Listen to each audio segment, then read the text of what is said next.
On February 29th, record-setting Iowa point guard Caitlin Clark announced she's going to forego a fifth year in college and enter the 2024 WNBA draft.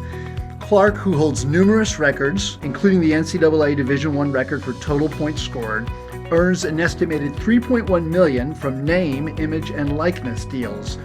What's next for her? And more broadly, what's next for NIL in college sports? In light of Clark's announcement and Women's History Month, Comcast NBC Universal Sports Tech is taking a look at women's sports in general and NIL specifically and what it means for the future of sports tech. Trip Baltz, head of research at Boomtown, sat down for a conversation with Abby Shea, assistant athletic director for name, image, and likeness at the University of Colorado, to discuss the role NIL is playing in college athletics, predictions about the future of compensation for student athletes, what it could mean for sports tech over the next few years, and also discussed how women's sports is evolving into a growing business opportunity for innovative sports tech companies around the world. Thanks for joining us for this edition of Sports Tech Talk. My name is Trip Baltz, head of research at Boomtown, and I'm here with Abby Shea, assistant athletic director for name, image, and likeness at the University of Colorado Boulder. Welcome, Abby. Hi, thanks for having me. Would you tell us a little bit more first about your role, which is kind of unique to have this nowadays at an athletic department, or it's new anyway, and how name, image, and likeness comes into it? Yeah, at CU, we have 2 full-time staffers in NIL, me and then my colleague. We help our student athletes be successful in their name, image, and likeness adventures, but we also work with outside third parties like businesses and community members to help generate those NIL opportunities and do a lot of educating with our fans, coaches, staff members, and try to make NIL a big piece of the intercollegiate experience for our student athletes. And by NIL, we're referring to? Name, image, and likeness. Yeah, so we said this was new. This is just a couple of years old. There was a Supreme Court ruling in 2021, and shortly thereafter, the NCAA set new rules about how this is going to go. Under this regime of name, image, and likeness for college athletes, how is an athlete paid? They're not really employees of a college or a university, are they? Right. Name, image, and likeness is an exchange of value between a student athlete and a non-institutional third party. So that is most commonly a brand, but it could also be a booster or a collection of boosters that we call a collective. It does not impact their academic or athletic financial aid. It is separate from and in addition to whatever they have received from the school in the form of a scholarship. Okay, very good. And we mentioned Caitlin Clark, but you have several athletes at CU who make money off of name, image, and likeness, right? Yes, we, of course, have Shedeur Sanders, Travis Hunter, and Shiloh Sanders, who are probably our most famous and our most marketable student athletes on the CU football team under Coach Prime. You will see them on national commercials like for KFC, but the vast majority of our NIL activities at CU is generally in kind, so with local businesses trading social media posts for free food, free services, things like that. The world of college sports is obviously very big business. The NCAA brings in billions of dollars every year. Of course, now some student athletes are able to cash in too because of the name, image, and likeness deals that you've heard so much about, the NILs. D1 athletes are making more than $500 off endorsement deals. That's on average right now. But of course, some players are making a whole lot more. Okay, so and a lot of this at colleges and universities has been football. I think in the first couple of years, about 60% of the earnings have been for football players, which means it's gone largely to young men. But Shalomai is a basketball player at CU, is that right? Yes, she's on our top 10 ranked women's basketball team. Okay, great. Tell us a little bit, dig into the details, if you will, about how you manage these players in terms of their name, image, and likeness contracts. We offer institutional services through our group licensing program and then the influencer app where we operate the Buffs NIL Exchange, a marketplace that brings together fans, brands, and student athletes. Yeah, that's a major tech that's out there. We're going to talk in some more detail about how that works for student athletes in the universities. But back to Clark for just a second. There's been some talk about what happens with her now that she is leaving college and going into the pros. Or some have observed that Caitlin Clark's pay will go down. She actually is not receiving any pay compensation for being a point guard for the Iowa Hawkeyes. But her brand value has been estimated at $3.1 million. Would you explain why it's perhaps a misnomer to believe that Caitlin Clark is going to be making less money next year and the beginning of her career with the WNBA? So right now, Caitlin Clark receives a scholarship to the University of Iowa. That is not considered compensation in the eyes of the NCAA. It is not payment for playing her sport. NIL is a parallel track.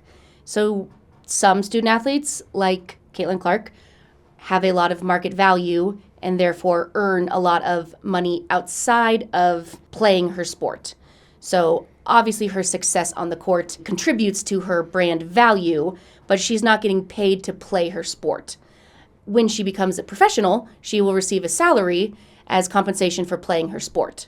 So in my mind, she will earn more money because right now her salary in college is $0, and in the NBA it will be her rookie minimum salary, which I think is $65,000 or something like that. It is very low, but her brand value should stay the same or get much better. Right. So the relationships she made and the contracts she has in college seems unlikely those will go anywhere. She will continue to grow those money-making opportunities and make the same, if not more, in her endorsement and sponsorship piece, in addition to her WNBA salary. Does it help that Angel Reese of LSU is probably going to enter the draft at the same time? And that was a historic rivalry in the championship last year. A lot of folks have said this could be like Magic Johnson and Larry Bird, the rivalry that could happen between the two of them. Yeah, those two are really competitive. It would be cool to see if they drive each other's brand value upwards. I would think they would. That would be good for them. Yeah. So if a college athlete like Livy Dunn or Angel Reese or Caitlin Clark were to appear on the cover of EA Sports video game for the WNBA, that's an image that they are to be compensated for. It is their individual value, so now they can reap the rewards of having a marketable name, image, and likeness. And we estimate that Caitlin Clark is making $3.1 million in total from name, image, and likeness deals and contracts, and that there's no reason why that would go down when she joins the pros. It will just be in addition to her new salary. Interestingly, she's not the highest female student athlete on the list. That would belong to Olivia or Livy Dunn, who is a gymnast at LSU. Isn't that right? And now the senior Olivia Dunn out of Hillsdale, New Jersey. Yeah, and Livy Dunn is a really interesting case. She's, of course, an extremely talented athlete, but on the LSU gymnastics team, she's more of a role player on the team. I think she does a couple events each meet, but she is just fantastically talented at social media. Okay, so and you were explaining to me a little bit about this, that the student athletes can actually be very good as an athlete, and that's one reason why they bring enormous brand value to a situation, or they can be extremely strong as promoters, as sort of brand organizers. Maybe it's social media, maybe they have a lot of followers. Isn't that true? There's kind of like two ways, or even a combination of the two, that brings the value. It's been interesting over the past 3 years of NIL to see that sometimes, like you said, it is the star athlete, the most talented on-court or on-field athlete that provides brands with value. If you have the talent and dedication to succeed in school and in sports, we'll provide the opportunity. But separately, there could also be a student athlete who's maybe not the star on the team, but is really talented at branding, marketing, social media, and sometimes those two overlap and sometimes they don't. Right, and I would say that Caitlin Clark is probably a little bit of both. She has some enormous brands. She works with Nike, with Gatorade, State Farm, Bose, and then recently signed with Panini America, a trading card and memorabilia provider. Is there any reason to think that these contracts or these relationships are going to go away now that she's going into the pros? Certainly no. I don't think any of these brands will want to disassociate with her as she goes to the next level and becomes an even bigger star and perhaps is on even bigger platforms. ESPN, ABC gets more fans and more eyes on her. I think the brands will continue to work with her and, if nothing else, probably give her bigger contracts as she continues to be a pro. At first blush, it sounds like some of this stuff is fairly simple, but in truth, the name, image, and likeness landscape is a very confusing and complicated one, isn't it? Yes, between NCAA rules and guidance, state court decisions, Supreme Court decisions, and sort of internal debates, it is quite a complicated place right now. Could you talk a little bit about what are the compliance obligations for a student athlete, their families, the coaches, and then even just the overall university? The NCAA decided in July of 2021 to effectively pause the bylaws related to student-athlete third-party compensation. They directed schools to follow their state law, and if they didn't have a state law, to make institutional policy surrounding these decisions. NIL is unique across the country in that it is dictated by state law. That can pose some challenges with transfers and in the recruiting space. But here at CU, we follow the state law mandates with regards to reporting, monitoring some contract conflicts, but also, importantly, making sure our student athletes stay eligible per NCAA rules. This sort of fits with the ethos of having an athletic department at a college or a university. You're trying to give the student athletes an opportunity to practice and to demonstrate their skills in a particular sport, but they're also, of course, learning at the same time. They're students, after all, trying to earn a degree. There's kind of an add-on with a program like Buffs with a Brand, isn't there? Because they learn a lot about marketing and business skills. Yes, NIL is totally optional, so students can choose to participate in this area or not. Those who do often aren't in these classes as part of their major, so this helps them pick up those skills outside of the classroom. We also try to address hot topics and emerging markets, so we focused really heavily on social media this past year. We were lucky enough to have Meta and Instagram visit campus. We also had TikTok Sports Creator Division visit campus and present a workshop to our student athletes. And just last month, we had Snapchat here.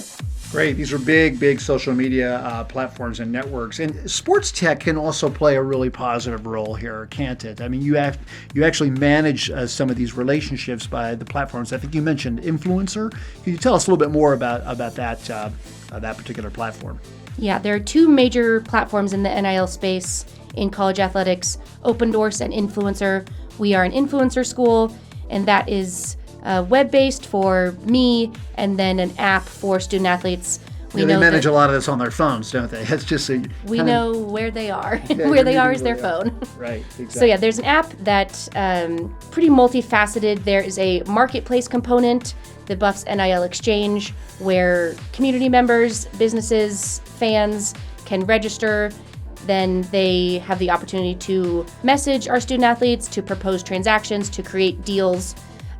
One of our biggest selling points with Influencer is that it can facilitate that entire NIL transaction. So there's also funds exchanged, and then on the back end facilitates our monitoring requirements as well as tax documents for both sides of that transaction. So it's a really helpful platform.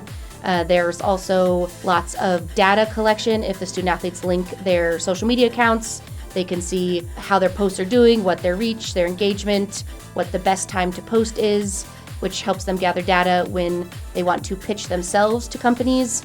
And there's an educational component to Influencer as well. There's lots of trainings.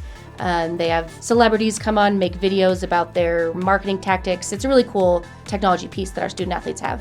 The value that they bring is often communicated by way of social media, and it's a fan engagement thing, right? You want to get your fans fired up about the program, about the individual athletes, about the team, but they also can sort of help with the selling of merchandise, right? Which also plays into name, image, and likeness, does it not? Yes, student athletes often, either through our CU group licensing programs or maybe on their own, they sell their own merchandise and jerseys, hats. Yeah, they're either they have their own logo, or if it's licensed through CU, maybe through the team store or another platform we have called the Colorado NIL store, and that is almost wholly operating on social media.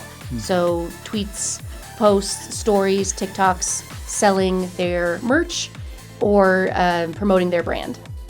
Also, there's some data analytics tech apps as well that you guys are monitoring, right? You can basically see the linkage between their brand value and fan engagement and convey that in a real way in terms of the value it brings to the program.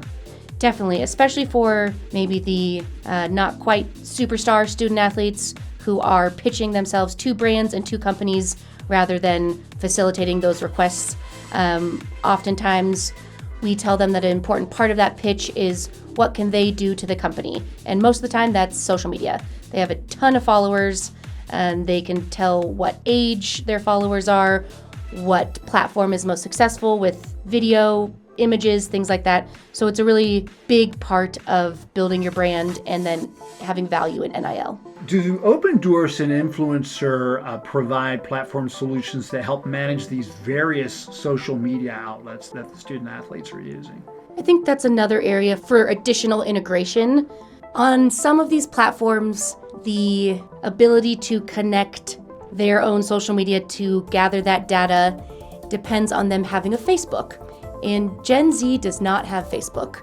So I will say the platforms we have right now are mostly focused on Instagram, but we do see more and more of our student athletes going to TikTok. The fastest growing social media platform in the world right now is TikTok. So the ability to gather better data from TikTok would be really important. Because it's not easy for a student athlete to get access to their social media metrics, which would help drive them as to what works, resounds with their fans or their audience. Isn't that right? Right. On Instagram, they have to have a business account, which some want and some don't want.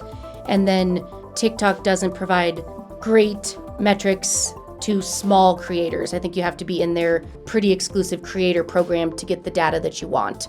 So opening that up to student athletes who have less followers and smaller accounts would be really important. Have the brands been good about sharing this kind of information with the student athletes? It depends. I would say national brands are definitely focused on the metrics behind social media accounts. Smaller companies, local companies, I think that's an opportunity to provide them with more accessible metrics to help build their brand and then to work with influencers or student athletes. Suffice to say, you think there's an opportunity out there for sports tech for a sort of specialized management platform that works both ways for universities and colleges and student athletes? Definitely. Understanding or integrating the complexities of these NIL deals. You know, some of them are ongoing, some of them are quarterly payouts. It's not as easy as here's a lump sum, here's what you have to do, then let's move on. So more personalization related to how NIL looks would be really cool. And where are we going with the tech? You mentioned that you're meeting these Gen Z individuals where they are. A lot of the stuff is mobile apps. To a certain degree, the student athletes are pushing the tech, right? So we're going to see them probably use more of this to manage it and actually run their campaigns. Definitely. Even higher ed in general is becoming more and more dependent on tech. The more things we can get on their phone, truly the better. I spoke about Influencer earlier, and that is owned by a company called Teamworks, which is fully integrated in our department. So it is their class schedule, their tutoring schedule, it is their practice schedules on there. Influencer is a connection to Teamworks, and then Teamworks just bought a recruiting software. So truly that is keeping a student athlete in that one tech platform from their time as a prospective student athlete all the way through their career. All right, so that's cool tech, these management platforms, but if you could talk a little bit about the tech that you wish you had that could maybe help make this less confusing for student athletes and athletic departments. There are currently a couple proposals going through the NCAA pipeline related to additional monitoring requirements as well as agent registration so that we can get a better handle on protecting student athletes from bad actors. I think there's opportunity for tech in the monitoring space, especially for ongoing brand deals, maybe non-traditional ways of payment, in light of increased requirements from the NCAA that we anticipate happening this summer. Okay, well, Abby Shea, Assistant Athletic Director for Name, Image, and Likeness, has joined us today for this edition of Sports Tech Talk. And thank you again for your time. Thank you for having me. Go Buffs.